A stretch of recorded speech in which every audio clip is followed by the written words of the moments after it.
My fiancé told me drunk, "I'm only with you until my ex gets out of prison. He's the love of my life, you're just a pathetic substitute keeping his bed warm."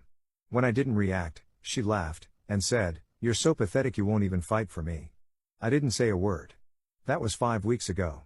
Last night, she was crying at my door at 3 a.m., all bruised up, begging me to take her back. I'm staring at the bruises on her face through my doorbell camera at 3:17 a.m., watching the woman who destroyed my life 5 weeks ago now sobbing on my doorstep. Her mascara is running in black streams down her cheeks, and there's a cut on her lip that looks fresh. She's wearing the same dress she wore to our engagement party 8 months ago, the one where she told everyone how lucky she was to have found her person. "Please, Marcus," she's whispering to the camera, her voice cracking. "I know I messed up. I know what I said was horrible, but I need you. I'm so sorry. He hurt me, Marcus. Please just let me explain. But I'm not opening that door. Not tonight. Not ever. Because 5 weeks ago, Sarah Chen, the woman I'd planned to marry in 3 months, the woman I'd bought a house with, the woman who wore my grandmother's engagement ring, told me the truth about our entire 2-year relationship while she was drunk off her mind at my best friend's birthday party. But let me start from the beginning. 2 years and 4 months ago, I met Sarah at a coffee shop near the university where I worked as an IT administrator. I just finished a brutal day dealing with a server crash, and I was grabbing my usual, large black coffee, extra shot, when this stunning woman in front of me started laughing at something on her phone. "Sorry," she said, turning around with this infectious smile. "My friend just sent me the most ridiculous meme about computer programmers, and I couldn't help myself." She showed me her phone. It was one of those "it's not a bug, it's a feature" memes, and I actually laughed, which was rare for me back then. I'd been pretty isolated since my divorce 2 years earlier. "You work in tech?" I asked. "Medical billing software," she said, rolling her eyes. "Not exactly glamorous, but it pays the bills. I'm Sarah, by the way. Marcus. And trust me, I understand unglamorous tech work." We ended up talking for 2 hours. She was funny, smart, and had this way of making even mundane stories entertaining. She told me about her chaotic family, 5 siblings, all scattered across different states, and how she'd moved to Portland to figure herself out after a bad breakup. "What happened with the ex?" I asked, which looking back, was probably too personal for a first conversation. Her face darkened for just a second. "He made some really bad choices. Let's just say he's not available to date right now." I assumed she meant he was married or something. I was 32, she was 28, and we'd both been around enough to have relationship baggage. It didn't seem like a red flag. Our first official date was at this little Italian place called Nonna's on Division Street. Sarah ordered the gnocchi and spent 10 minutes telling me this elaborate story about how her grandmother used to make them from scratch every Sunday, complete with voices for different family members. I was completely charmed. "You're really easy to talk to," she said over dessert. We'd split the tiramisu. "I haven't felt this comfortable with someone in, well, a really long time." "Same here," I admitted. I was starting to think I was broken after my divorce. "What happened there?" "We grew apart. Wanted different things. She wanted to travel the world, and I wanted stability. No drama, really. Just incompatible life goals." Sarah reached across the table and squeezed my hand. "Well, I love stability. Drama is exhausting. If only I'd known." The next 6 months were honestly the happiest I've been in years. Sarah had this way of making ordinary moments feel special. She'd leave little notes in my lunch, silly drawings or inside jokes about whatever show we'd watched the night before. She introduced me to this podcast called True Crime Garage and got me completely hooked. We'd spend Sunday mornings in bed listening to episodes and debating whether the hosts got the details right. She was affectionate without being clingy, independent without being distant. She had her own apartment in the Alberta district, but she started staying over more and more often. She kept a toothbrush at my place, then some clothes, then half her skincare routine took over my bathroom counter. "I think you're stuck with me now," she said one morning, watching me navigate around her face wash and serums. "I've basically moved in without asking." "I don't mind," I said, and I meant it. For the first time since my divorce, I could picture a future with someone. The only weird thing, and it seemed minor at the time, was how she never talked about her past relationships in detail. She'd mention her ex occasionally, usually when explaining why she didn't like certain movies or restaurants. "Oh, we used to go there all the time," but she'd always change the subject quickly. "Are you in contact with any of your exes?" I asked her once, about 8 months in. "No, she said immediately. That guy was toxic. I learned my lesson about staying connected to people who are bad for you. She seemed genuinely disgusted by the idea, so I dropped it. Around our 1-year anniversary, we started talking about moving in together officially. Sarah's lease was up in 3 months, and my rental house had plenty of space. We spent a weekend looking at apartments just to see what was available, but we both kept coming back to the idea of her moving into my place. Are you sure? She asked. It's a big step. I'm sure, I said. I love having you around. The house feels empty when you're not there. That wasn't just romantic talk, it was true. Sarah had this energy that filled up spaces. She'd rearrange furniture to make rooms flow better, she'd put on music while doing dishes, she'd actually use the front porch I'd been ignoring for 3 years. She made my house feel like a home. Moving in together was seamless. We had the occasional disagreement, she liked the thermostat higher than I did, and she had way more kitchen gadgets than any human needed, but nothing serious. She paid her share of everything without me having to ask, she respected my need for quiet time to decompress after work, and she never made me feel bad about my boring routines. You're like a golden retriever, she told me one evening, watching me organize my tools in the garage for the 3rd time that month. Just happy to have your space organized and your people nearby. Is that a compliment? It's the highest compliment. Golden retrievers are the best dogs. We got engaged on a Tuesday.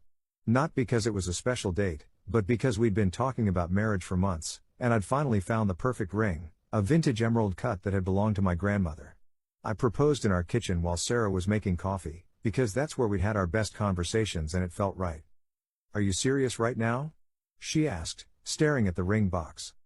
Dead serious. Marry me, Sarah. She said yes while crying and laughing at the same time, and we called both our families that night. Her mom cried, my dad made jokes about me finally settling down again, and her youngest sister immediately started planning the bachelorette party. For 6 months, everything was perfect. We set a date, October 15th, a small ceremony at the Botanical Gardens. Sarah threw herself into wedding planning with the same enthusiasm she brought to everything else. She made spreadsheets for vendors, she researched photographers for weeks, she even learned to make our own invitations because it's more personal that way. I want everything to be perfect, she told me one night, surrounded by invitation samples and color swatches. This is the only wedding I'm ever having. I believed her completely. The first sign something was wrong came in early September, about 6 weeks before our wedding. Sarah got a call while we were watching a movie, and she stepped outside to take it. She was out there for nearly an hour. Everything okay? I asked when she came back in. Yeah, just family drama. My cousin's going through a divorce and needed to vent. But she seemed shaken up in a way that didn't match the explanation. She kept checking her phone for the rest of the evening, and when I tried to continue the movie, she said she had a headache and went to bed early. Over the next few weeks, these mysterious calls became more frequent. Always when I wasn't around, while I was at work, or in the shower, or running errands. And Sarah's mood started shifting in ways I couldn't predict. One day she'd be her normal, cheerful self, excitedly showing me photos of centerpiece ideas for the reception. The next day she'd be distant and snappy, getting irritated when I asked basic questions about vendor confirmations or timeline details. Are you getting cold feet about the wedding? I asked her one evening in late September. Because if you need to postpone or... No, she said, almost aggressively. Why would you even ask that? You just seem stressed lately. And you've been getting a lot of mysterious phone calls. She stared at me for a long moment, like she was deciding something. They're not mysterious. I told you, it's family stuff. My family's complicated, Marcus. Not everyone has nice, stable parents like you do. That stung because it wasn't true, my parents had their own issues, but I let it go. Wedding planning was stressful for everyone, right? But then came the night that should have been my wake-up call. It was October 2nd, 13 days before our wedding. We were at Jake's birthday party. Jake was my best friend from college and the guy who'd introduced me to half my friend group. The party was at his house, maybe 30 people, mostly couples from our social circle. Sarah had been drinking more than usual, which wasn't like her. She normally had 2 drinks max and switched to water. But that night she kept going back to the bar Jake had set up in his kitchen, and by 10 p.m. she was definitely drunk. I need some air, she announced, pulling me out to Jake's back deck. You feeling okay? I asked. I'm fine. Better than fine. You know what? I'm grateful. Grateful for what? She leaned against the deck railing and looked at me with this strange smile. For you. For this. She gestured vaguely between us. For having someone to take care of me. Something about the way she said it felt off, but I couldn't put my finger on why. I love taking care of you. That's what partners do. Partners, she repeated, like she was testing the word. Yeah. Partners. A few minutes later, Jake came outside looking for us. Sarah, your phone's been buzzing nonstop in the kitchen. Sounds urgent. Sarah's face went completely white. She rushed inside, and I followed a few steps behind.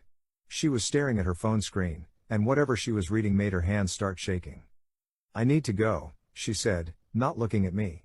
Right now. What's wrong? What happened? Nothing. I have to handle something. She left the party without another word of explanation, taking an Uber even though we'd driven together.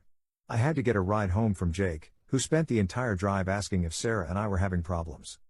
I don't know, I told him honestly. I really don't know.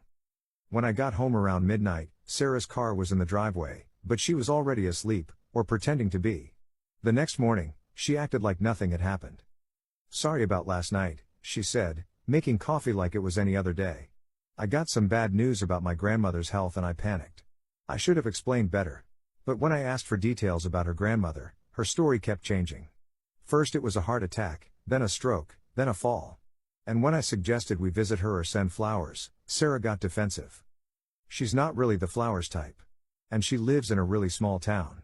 It would be weird for you to show up. I'd been with Sarah for over a year and a half, and I'd never met any of her family. They all lived too far away or were dealing with their own stuff. At the time, I thought maybe her family was just difficult, some families are. But looking back, I realize I'd never even seen photos of most of them. The weird phone calls intensified. Sarah would get texts that made her face go pale, then she'd disappear for hours with vague explanations about errands or meeting friends I'd never heard of. 2 weeks before the wedding, I woke up at 2 a.m. and she wasn't in bed. I found her in the living room, sitting in the dark with her phone pressed to her ear. I can't do this anymore, she was whispering. It's too hard. When she saw me, she hung up immediately. Who was that? Wrong number. Someone kept calling. But I'd heard enough to know that wasn't true. Someone had answered, and she'd been having an actual conversation. Sarah, what's going on? Really? You've been acting strange for weeks. She looked at me for a long moment, and I thought she might finally tell me the truth. Instead, she burst into tears. I'm just scared, she sobbed. What if we're making a mistake? What if we're not compatible long term? What if I'm not good enough for you? I held her while she cried, telling her all the reassuring things you tell someone having pre-wedding anxiety. But even as I comforted her, I couldn't shake the feeling that her tears weren't really about cold feet. Jake's birthday party was October 20th, 5 days after our wedding date. We'd had to postpone the ceremony because Sarah's grandmother had taken a turn for the worse, and Sarah said she couldn't get married while dealing with a family crisis. I was disappointed but understanding. These things happen, and we could always reschedule for the spring. The party was supposed to be a casual get-together to celebrate Jake turning 35, but it turned into something of a commiseration party for me. Everyone knew about the postponed wedding, and I spent the first hour fielding sympathetic questions and assuring people that everything was fine between Sarah and me. Sarah had been acting more normal in the days since we'd postponed. Less mysterious phone calls, more engagement with wedding planning for the new date. I thought maybe whatever family crisis she'd been dealing with was resolving itself. But that night, she started drinking early and didn't stop.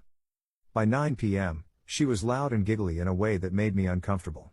By 10 p.m., she was having slurred conversations with people about topics that made no sense. By 11 p.m., I was ready to take her home. Sarah, maybe we should call it a night, I suggested, finding her in Jake's kitchen mixing what looked like her 7th or 8th drink. Don't be such a dad, she snapped. I'm having fun for the first time in weeks. I'm not trying to control you. I just think. You always think, Marcus. That's your problem. You think everything to death instead of just living. That hurt, because she'd never criticized me like that before. Sarah drunk was usually Sarah but more affectionate and silly, not Sarah but mean. I backed off and spent the next hour talking to other people, keeping an eye on her from across the room. She seemed to be arguing with someone on the phone again, standing in Jake's hallway with her finger pressed to her ear to block out the party noise. At 11:47 p.m., I remember the exact time because I checked my phone when it happened. Sarah found me on Jake's couch and sat down next to me with the kind of deliberate movement drunk people use when they're trying to appear sober. Marcus, she said, and something about her tone made my stomach drop. I need to tell you something. Okay. She looked me directly in the eyes, and what she said next will be burned into my memory forever. I'm only with you until my ex gets out of prison. He's the love of my life, you're just a pathetic substitute keeping his bed warm. I felt like I'd been punched in the chest. The noise of the party seemed to fade into background static, and I just stared at her, trying to process what she'd just said. What did you just say? You heard me. She was still looking right at me, and there was something almost curious in her expression, like she was conducting an experiment. Javier gets out in 3 months, and then I'm done playing house with you. I couldn't speak. I couldn't move. I felt like my entire understanding of reality had just shifted underneath me. Say something, she said after a few seconds of silence. But I couldn't. What do you say to something like that? How do you respond when the person you're supposed to marry in the spring tells you that your entire relationship has been a lie? When I didn't respond, Sarah laughed. Actually laughed. You're so pathetic you won't even fight for me, she said, shaking her head. I literally just told you I'm using you, and you're just sitting there like a kicked puppy. Javier would have thrown someone through a wall by now. That's when something clicked into place for me. Not anger, not yet. But a kind of cold clarity that cut through the shock. I stood up without saying a word and walked to the bathroom. I locked the door, pulled out my phone, and did something I'd never done before. I started recording a voice memo to myself. October 20th, 11:52 p.m., I whispered into my phone. Sarah just told me, and I quote, I'm only with you until my ex gets out of prison. He's the love of my life, you're just a pathetic substitute keeping his bed warm. When I didn't react, she said, you are so pathetic you won't even fight for me. She mentioned someone named Javier getting out in 3 months. I don't know why I did that. Maybe some part of my brain was already planning for what came next. When I came out of the bathroom, Sarah was exactly where I'd left her, now talking to Jake's girlfriend Emma like nothing had happened. Ready to go home? I asked, my voice surprisingly steady. Sure, Sarah said, like we just had a normal conversation about the weather. We drove home in complete silence. Sarah passed out in the passenger seat before we were even out of Jake's neighborhood. I kept glancing over at her, this person I'd thought I knew completely, wondering how long she'd been acting. When we got home, I helped her to bed.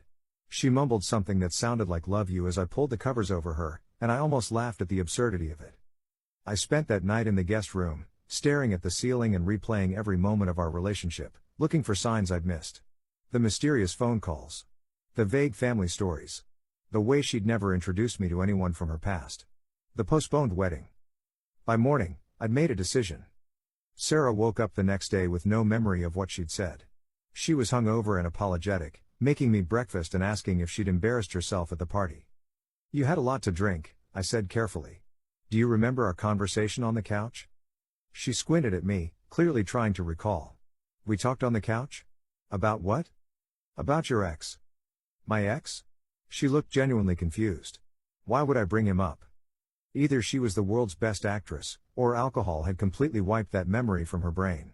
I decided to test it. You mentioned someone named Javier. I watched her face carefully. For just a split second, maybe half a second, her expression changed. Not confusion, but something closer to panic. Then it was gone. I don't know any Javier, she said, but she turned away from me to focus on flipping pancakes. You must have misheard me. That's when I knew she was lying. And that's when I decided to find out the truth. I started small. I knew Sarah's last relationship had ended badly, and she'd mentioned her ex making bad choices. If someone was in prison, there would be records. I began with Oregon's inmate search database. Sarah had lived in Portland for 3 years, so if she'd been involved with someone local, they might be in the state system. I searched Javier with different last names, common ones like Rodriguez, Martinez, Garcia. Nothing matched Sarah's timeline. Then I remembered she'd moved to Portland from somewhere else. She'd been vague about where exactly, usually just saying down south when anyone asked. I tried California's inmate database. Again, nothing obvious. But then I remembered something she'd said months earlier about missing real Mexican food. She'd mentioned a specific restaurant called El Corazon that had the best carnitas she'd ever had. I googled it. El Corazon had 3 locations, Los Angeles, Phoenix, and Las Vegas. I tried Nevada's inmate search. Javier Ruiz. Age 31. Incarcerated at High Desert State Prison. Conviction date, March 15, 2023. Charges, Aggravated assault, domestic battery, violation of restraining order. Projected release date, January 20, 2025. 3 months from now. Exactly what Sarah had said. I stared at the screen for 10 minutes, reading and rereading the information. Domestic battery. Restraining order. Sarah had been in a relationship with someone who'd been convicted of hitting her. And she was planning to go back to him. I dug deeper. Court records in Clark County, Nevada showed a pattern that made my stomach turn. 3 domestic violence calls to Sarah's address in Las Vegas between 2022 and 2023. A restraining order filed in January 2023 after Javier had apparently broken into her apartment and threatened to kill her if she ever left him. The final incident in March 2023 where neighbors called police after hearing screaming and sounds of a physical altercation. According to the police report, officers found Sarah with a black eye and bruised ribs. Javier was arrested at the scene. But here's what really got me, the victim impact statement Sarah had filed with the court. Javier Ruiz manipulated and controlled me for 2 years, she'd written. He isolated me from my friends and family, monitored my communications, and became increasingly violent when I tried to assert any independence. The night of his arrest, he told me he would hunt me down if I ever tried to leave Nevada or start a relationship with someone else. I am filing this statement to ensure the court understands the ongoing danger he represents to my safety. She'd moved to Portland 6 weeks after he was sentenced. I printed everything. Police reports, court filings, the restraining order, even news articles about the case. Apparently Javier had a history of domestic violence with previous girlfriends too. Then I did something that felt awful but necessary. I started monitoring Sarah's communications. I didn't hack her phone or anything dramatic. But I started paying attention to when she got texts, when she stepped outside for calls, when she was on her laptop late at night. And I bought a small recording device, the kind people use for lectures, and started keeping it in my pocket when we had conversations. I felt like a horrible person doing it, but I needed to understand what was really happening. It didn't take long to confirm my worst fears. On November 3rd, I came home early from work with a migraine and heard Sarah on the phone in our bedroom. The door was closed, but I could hear her voice through it. I know, baby. I miss you too. It's only a few more months. I pressed my ear to the door, my heart hammering. Marcus? He's fine. He doesn't suspect anything. He's too trusting for his own good. There was a pause while whoever she was talking to responded. Of course I don't love him, Sarah said, and her voice was colder than I'd ever heard it. He's nice and stable and he pays half my bills. That's it. You know you're the only one I've ever really loved. Another pause. I bought a burner phone like you said. This is the last time I'm calling from my regular number. From now on, we only talk on the burner, and I keep it hidden. I backed away from the door as quietly as possible and left the house.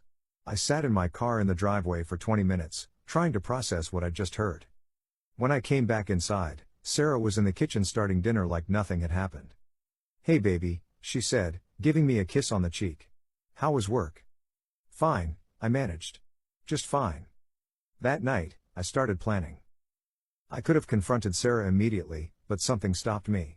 Maybe it was the lawyer's instinct I developed during my divorce, or maybe it was just self-preservation, but I realized I needed more than just overheard phone conversations. Sarah was planning to leave me for someone who'd been convicted of domestic violence. Someone who'd threatened to hunt her down. Someone who, according to the court records, had put her in the hospital. And she was doing it with my money, in my house, while wearing my grandmother's ring. I started documenting everything. I found the burner phone 3 days later. Sarah thought she was being clever, hiding it in a shoebox in our guest room closet, but I'd been systematically searching the house while she was at work. It was a basic flip phone, and she'd been texting someone saved as Jay almost daily. I photographed the entire message thread. Jay, 84 days baby. Can't wait to hold you again. Sarah, I dream about it every night. This fake life is killing me. Jay, just remember what we talked about. Don't let him get suspicious. Sarah, he's too stupid to get suspicious. Still hasn't figured out why I postponed the wedding. Jay, good. Keep playing the part. We're going to need his money for my lawyer fees when I get out. Sarah, how much do you think we can get? Jay, he owns that house, right? And he's got savings? Sarah, about 80K in savings, plus the house is worth maybe 400K. Jay, perfect. Soon as I'm out, we'll figure out how to get our share. I photographed every message, every date stamp, every character. There were hundreds of them, going back months. But the messages that really made me sick were the personal ones. Sarah, I hate pretending to care about his boring job stories. Jay, soon you won't have to pretend anything. Sarah, he thinks we're going to have kids together. Can you imagine? Jay, you'd never have kids with a weak man like that. Sarah, never. Our kids are going to be warriors, not whatever he would make. The worst part was reading how they talked about our intimate moments, Sarah describing our private conversations and even our physical relationship in crude detail, laughing about my pathetic romantic gestures and how desperate I was for her approval. I made copies of everything and stored them in 3 different places: my office computer, a cloud drive Sarah didn't know about, and a physical folder I kept locked in my desk at work. Then I hired a private investigator. I know that sounds dramatic, but I needed to understand exactly what I was dealing with. A PI named Rebecca Torres came highly recommended from a lawyer friend, and she specialized in domestic and financial fraud cases. What exactly are you hoping to prove? Rebecca asked during our first meeting. I showed her everything: the court records, the text messages, the timeline of Sarah's behavior changes. I need to know if this is just emotional infidelity, or if there's something criminal happening here, I said. And I need to protect myself legally and financially. Rebecca reviewed everything and whistled low. Your fiancée is running a long con, Marcus. This isn't just about her having feelings for someone else. Look at these messages about your assets, about getting their share. This is fraud. What kind of fraud? She's entered into an engagement with you under false pretenses, with the explicit intention of financial gain. Depending on what she actually does with your money or property, we could be looking at theft, identity fraud, maybe even racketeering if this is part of a pattern. That was a sobering thought. What do you recommend? Keep documenting everything. Don't confront her yet, let her keep digging her own hole. And start protecting your assets immediately. If she has access to any of your accounts, change that access. If you have joint accounts, we need to document the balances and her activity. I followed Rebecca's advice. I started checking our joint checking account daily, and sure enough, Sarah had been making small withdrawals, $200 here, $150 there, that she'd never mentioned. When I asked about them, she had explanations that sounded reasonable: work lunch with a client, gift for her sister's birthday, car repair. But Rebecca had warned me that small, consistent withdrawals were a common pattern in financial fraud cases. They're conditioning you to not question money disappearing, she explained. By the time they make the big withdrawal, you're used to not tracking every penny. I also discovered that Sarah had been researching divorce law in Oregon. Her browser history, which she thought she'd deleted, included searches for how is property divided in Oregon divorce. Can you get alimony from broken engagement, and what happens to engagement ring if wedding cancelled? She was planning our breakup before we'd even had it. But the discovery that really shook me came when Rebecca ran a full background check on Sarah. It turned out Sarah Chen wasn't even her real name.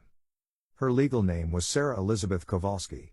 She'd been born in Michigan, not California like she'd told me. And this wasn't her first time doing this. Between 2019 and 2022, she'd been engaged twice. Once to a man named David Park in Seattle, once to someone named Richard Chen in Las Vegas, which explained where she'd gotten the name Chen from. Both engagements had ended abruptly, right around the time she'd started having family emergencies. Both men had filed police reports claiming she'd stolen money from them before disappearing. David Park had lost $12,000 from their joint account. Richard Chen had lost $8,000 plus a car she'd convinced him to put in both their names. Your fiancée is a professional, Rebecca told me during our second meeting. This is what she does. She finds stable, financially secure men, builds relationships with them, gains access to their resources, then disappears when her imprisoned boyfriend is ready to get out. How many times has she done this? Based on what I can find? At least 3 times, including you. There might be more. That night, I sat in my office at home, staring at photos from our engagement party. Sarah looked so happy in them, so genuinely excited. Her acting skills were incredible. But I still wasn't ready to confront her. Rebecca had advised me to wait until we had everything documented, and I wanted to understand the full scope of what Sarah was planning. The answer came sooner than I expected. On December 15th, I came home from work to find Sarah packing a suitcase. Taking a trip? I asked, trying to keep my voice casual. My grandmother passed away, she said without looking up from folding clothes. I need to go home for the funeral. Another family emergency. Another grandmother story. I'd lost count of how many health crises Sarah's various relatives had experienced over the past few months. I'm so sorry, I said, Because that's what you say when someone's grandmother dies, even when you know they're lying. When's the funeral? Tomorrow. In Sacramento. I'll probably be gone for a week, maybe 2. Family's a mess right now. Sacramento. That was new. Usually her family emergencies were in vague locations she never named specifically. Do you want me to come with you? For support? No, she said quickly. It's going to be really emotional and chaotic. Plus you'd have to take time off work. She left that evening, giving me a long hug and telling me she loved me. I'll call you when I land, she promised. She didn't call when she landed. She didn't call the next day either. On December 17th, I got a text, funeral was delayed. Family drama. We'll be here longer than expected. That's when I called Rebecca. She's not in Sacramento, Rebecca told me after making some calls. I have a contact who tracked her phone. She's in Las Vegas. Vegas? Why would she? Then it hit me. Javier's getting out early. Looks like it. His release date got moved up. He was released yesterday morning. My blood went cold. So Sarah lied about her grandmother dying so she could go be with him the day he got out of prison. That's exactly what happened. And Marcus? You need to protect yourself right now. Check your accounts, change your passwords, and make sure she doesn't have access to anything important. I hung up and immediately logged into our joint checking account. $43,000 was missing. Sarah had made a massive withdrawal the morning she left for her grandmother's funeral. She'd cleaned out almost everything we'd saved for the wedding, the honeymoon, and the down payment on a bigger house. I called the bank immediately, but they told me what I already knew. It was a joint account, and she had every right to withdraw the money. But it's theft, I said to the customer service representative. Sir, legally speaking, any account holder can withdraw any amount from a joint account. If you believe fraud has occurred, you'll need to file a police report. So I did. I drove straight to the Portland Police Bureau and filed a report for theft and fraud. I brought Rebecca with me, along with binders of evidence, the text messages, the court records from Nevada, the background check showing Sarah's real name and pattern of behavior. Officer Jennifer Walsh took my statement and reviewed everything I'd brought. This is definitely fraud, she agreed. But it's going to be complicated to prosecute because she did technically have legal access to that joint account. What about the identity fraud? She's been using a fake name. That's more promising, Officer Walsh said. And the pattern of behavior with previous victims strengthens the case significantly. We'll need to contact the other victims and coordinate with Nevada authorities. What happens now? We investigate. It might take some time, but based on what you've shown me, there are definitely criminal charges we can pursue. I left the police station feeling simultaneously vindicated and devastated. I'd been right about Sarah, but being right didn't make the betrayal hurt any less. That night, Sarah called me for the first time since she'd left. Hey baby, she said, and her voice sounded different. Happier. More relaxed than I'd heard her in months. How are you holding up without me? I'm managing, I said carefully. How's the family stuff going? Oh, you know. Lots of crying, lots of drama. Funerals are never easy. I'm sure. When do you think you'll be home? There was a pause. A long pause. Actually, that's kind of why I'm calling. There's been a complication. Here it comes, I thought. My aunt, she's elderly and she doesn't have anyone else. She's asked me to stay and help her get things settled. My grandmother left behind a lot of legal stuff that needs sorting out. How long are we talking about? Maybe a few more weeks? I know it's not ideal with the holidays coming up, but family has to come first, right? Right, I said. Family first. You're being so understanding about this, Marcus. I love that about you. After we hung up, I sat in our living room, my living room, looking at the Christmas tree we'd decorated together just 2 weeks earlier. Half the ornaments were ones Sarah had picked out, including our first Christmas engaged ornament she'd been so excited about. I took it off the tree and threw it away. On December 22nd, I got another text from Sarah, Aunt's situation more complicated than expected. Going to be here through New Year's. So sorry baby. Miss you so much. That same day, Rebecca called with an update. Your Sarah's been busy in Vegas, she said. She and Javier rented an apartment together on December 16th, the day after she left Portland. She's been posting photos on a social media account you don't know about, showing off expensive dinners and shopping trips. Shopping trips paid for with my money. Exactly. And Marcus? There's something else. She's been calling herself Mrs. Ruiz on some of these posts. They might have gotten married. That hit me like a physical blow. While I'd been sitting at home worried about her fake family emergency, she'd been in Vegas marrying the violent criminal she was actually in love with, using money she'd stolen from me to pay for it. There's more, Rebecca continued. I talked to David Park and Richard Chen, her previous victims. They're both willing to testify about their experiences with her. And get this, she used the exact same story with both of them. Family emergencies, sick relatives, needing to travel for funerals. The same script. Word for word, according to Richard. She even used the same names for her fake relatives. I spent Christmas alone. Sarah sent me a text on Christmas morning. Merry Christmas, baby. Wish I could be with you. Aunt's doing a bit better but still needs me. Hope you understand. I understood perfectly. On December 30th, I got a call from Officer Walsh. We've got enough evidence to issue a warrant, she told me. We're charging her with theft in the first degree, identity fraud, and criminal conspiracy. The FBI is also interested because this crosses state lines and involves multiple victims. When will you arrest her? We're coordinating with Las Vegas PD. Should happen within the next few days. Sarah was arrested on January 3, 2025, at the apartment she shared with Javier. According to the arrest report Rebecca obtained for me, she was found with multiple fake IDs, nearly $30,000 in cash, and a detailed notebook containing information about targets including their financial situations, social media habits, and relationship histories. There were 12 men listed in that notebook. 12 men she'd researched as potential marks for this exact same scam. Javier was arrested too, on charges of conspiracy and receiving stolen goods. Apparently, he'd used some of my money to buy a motorcycle. But the story wasn't over yet. Sarah made bail on January 8, ironically, using money from one of her earlier victims who apparently still had feelings for her. She immediately started calling me. I didn't answer the first dozen calls, but she was persistent. She left voicemails that started out contrite and got progressively more desperate. Marcus, please call me back. I can explain everything. It's not what it looks like. Baby, I made some mistakes, but I love you. We can work this out. I never meant for any of this to happen. Javier manipulated me into it. I was scared of him. And finally, if you don't drop the charges, I'm going to tell everyone you abused me. I'll destroy your reputation.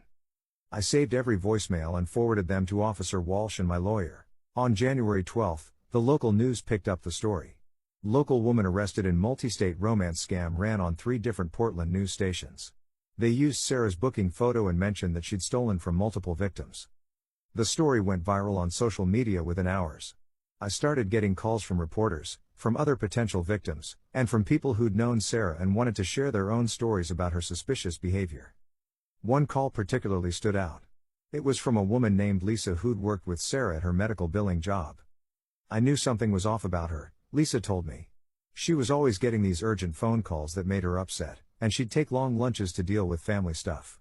But the weird thing was, she'd slip up sometimes and forget which story she'd told which person. What do you mean?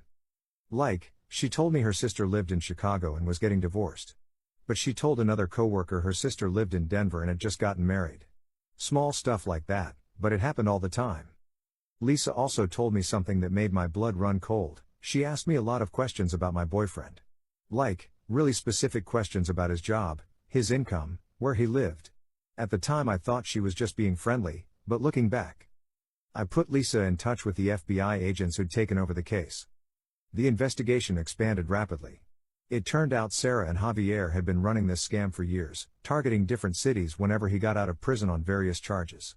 Sarah would move to a new place, establish a fake identity, find victims, and extract as much money as possible before Javier's release date. The FBI estimated they'd stolen over $200,000 from at least 8 different men across 5 states. But while the criminal case was moving forward, I still had to deal with the personal aftermath. Sarah had taken more than money from me. She'd taken my trust, my confidence in my own judgment, my ability to believe that people could be genuinely good. I started seeing a therapist because I couldn't sleep, couldn't concentrate at work, and couldn't imagine ever trusting anyone in a romantic relationship again. This wasn't your fault, Dr. Martinez told me during one of our sessions. Professional con artists are experts at manipulation. They study psychology, they practice their techniques, and they specifically target people who are trusting and emotionally open. But I should have seen the signs. Maybe. But the signs you're talking about, mysterious phone calls, vague family stories, those could describe a lot of people dealing with legitimate family problems.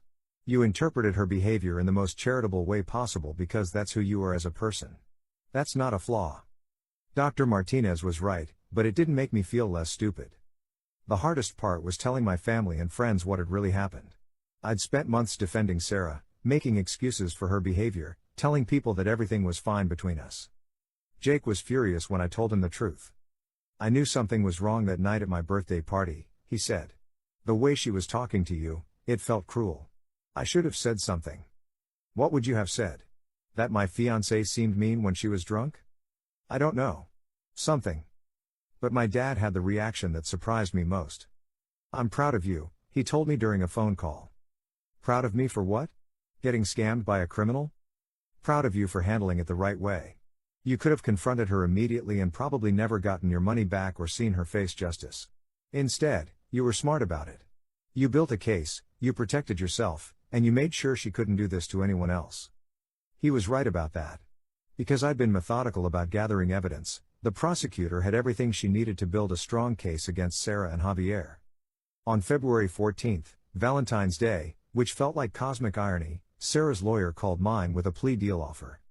She would plead guilty to theft and fraud charges, serve 18 months in prison, pay full restitution to all victims, and provide information about other potential victims and accomplices. In exchange, the more serious conspiracy charges would be dropped. What do you think? My lawyer asked. I thought about it for a week. Part of me wanted her to face the maximum penalties for what she'd done. But another part of me just wanted it to be over. Will the restitution actually get me my money back? Eventually, yes. She'll be required to pay you back over time, and if she doesn't, she goes back to prison. And the information about other victims? Could help a lot of people get justice. I told him to accept the deal. Sarah pled guilty on March 1st. I attended the hearing, sitting in the back of the courtroom while she stood before the judge and admitted to the crimes. She looked different. Thinner, older, like the stress of being caught had aged her months and just weeks. When the judge asked if she had anything to say before sentencing, she turned around and looked directly at me. I'm sorry, she said, and for a moment she sounded like the Sarah I'd thought I knew. I'm sorry to everyone I hurt. Then she was led away in handcuffs. Javier got a harsher sentence, 3 years, because of his criminal history and the domestic violence charges. But the story still wasn't over. 5 weeks ago, on a Tuesday night, I was having dinner with my coworkers when my phone started buzzing with notifications. Text messages from numbers I didn't recognize. Dude, isn't this your ex-fiancée? Marcus, you need to see this. Call me ASAP. The messages all included links to local news articles with headlines like romance scam victim hospitalized after domestic violence incident and convicted fraudster attacked by ex-boyfriend. Sarah had been released from prison 3 days earlier after serving 13 months. She'd gotten time off for good behavior and for providing information that led to other arrests. According to the news reports, she'd gone directly to Javier's halfway house when she got out. He'd been released 2 weeks earlier on parole. The reunion didn't go as planned. Javier had apparently been angry about Sarah's plea deal, claiming she'd betrayed him by cooperating with prosecutors. When she showed up at his halfway house, they'd gotten into an argument that escalated into violence. A neighbor called police after hearing screaming and sounds of someone being thrown against walls. They found Sarah unconscious in the parking lot with a concussion, broken ribs, and extensive bruising. Javier was arrested for parole violation and assault. He was back in prison within hours of attacking her. Sarah spent 4 days in the hospital and was released with nowhere to go. The halfway house wouldn't take her because of the incident. Her family had apparently cut her off completely, and she had no money. She'd been making restitution payments from her prison job, so any savings she might have had were gone. I felt nothing. No satisfaction that she'd been hurt, no pity for her situation. Just a kind of detached interest in how the story was ending. I didn't expect her to show up at my door. But last night, at 3:17 a.m., my doorbell camera started recording the woman who'd destroyed my life, now broken and desperate and asking for help. Marcus, please, she was saying to the camera. I know what I did was unforgivable, but I have nowhere else to go. I'm not the same person I was. Prison changed me. I see how wrong I was, how much I hurt you. She was crying, but I'd seen Sarah cry before when she wanted something. I'll do anything to make it right. I'll pay you back every penny, I'll work for you, I'll be your servant if that's what it takes. Just please don't leave me out here. Javier said he's going to find me when he gets out again. I'm scared, Marcus. I'm so scared. I watched her through the camera for almost an hour. She sat on my front steps, sometimes crying, sometimes just staring at the door like she could will me to open it. At 4:23 a.m., a police car pulled up. Someone, probably a neighbor, had called about a suspicious person on my property. I watched through the camera as the officers approached Sarah and asked for ID. I watched her explain who she was and why she was there. I watched one of the officers walk up to my door. I didn't answer. After a few minutes, they helped Sarah to her feet and drove her to a women's shelter downtown. She hasn't been back since, but she's been calling. 6 calls yesterday, 4 more this morning. I'm not answering, and I've blocked her number, but she keeps calling from different phones. It's been 5 weeks since Sarah showed up at my door, and I'm finally ready to tell this story because I think I've learned something important about justice, forgiveness, and moving on. Sarah stole $43,000 from me, but I got most of it back through restitution payments and insurance. She stole 2 years of my life, but those weren't entirely wasted. I learned things about myself and about relationships that I might never have learned otherwise. She made me question my ability to judge people, but therapy helped me understand that being trusting isn't the same as being stupid. The hardest thing she stole was my faith in love.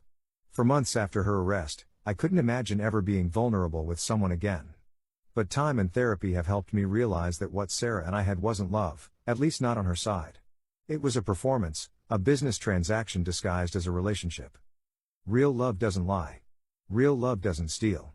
Real love doesn't keep one foot out the door while planning its exit strategy. I'm dating again now. Slowly, carefully, but I'm trying. Her name is Amanda, she's a librarian, and she thinks my story about Sarah is both fascinating and horrible.